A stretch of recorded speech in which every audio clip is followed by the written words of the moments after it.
നമ്മളെപ്പോഴും അള്ളാഹിനെ സ്തുതിച്ചുകൊണ്ട് നമുക്ക് തന്ന അനുഗ്രഹങ്ങളുടെ മൂല്യം നമുക്ക് മനസ്സിലാക്കാൻ സാധിക്കണം.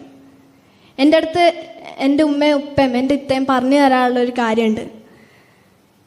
നമ്മളെക്കാൾ താഴെയുള്ളവരെ കുറിച്ച് ചിന്തിക്കുമ്പോഴാണ് നമുക്ക് കിട്ടിയിട്ടുള്ള അനുഗ്രഹങ്ങളുടെ മൂല്യം നമുക്ക് മനസ്സിലാക്കാൻ പറ്റുക.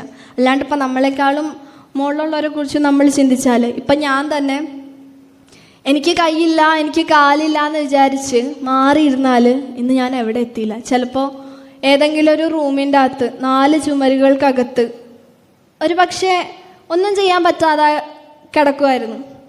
പക്ഷേ എനിക്കെന്താണ് ചെയ്യാൻ പറ്റുക, എന്നെക്കൊണ്ട് എന്തൊക്കെയാണ് ചെയ്യാൻ സാധിക്കുക എന്ന് നമ്മൾ സ്വയം എക്സ്പ്ലോർ ചെയ്യണം. അപ്പോഴാണ് നമ്മുടെ കഴിവുകൾ എന്താണെന്ന് നമുക്ക് മനസ്സിലാവുക. അപ്പോഴാണത് പുറത്തോട്ട് വരിക. എൻ്റെ പേരൻസും എൻ്റെ സിസ്റ്ററും അതാണ് ചെയ്തത്.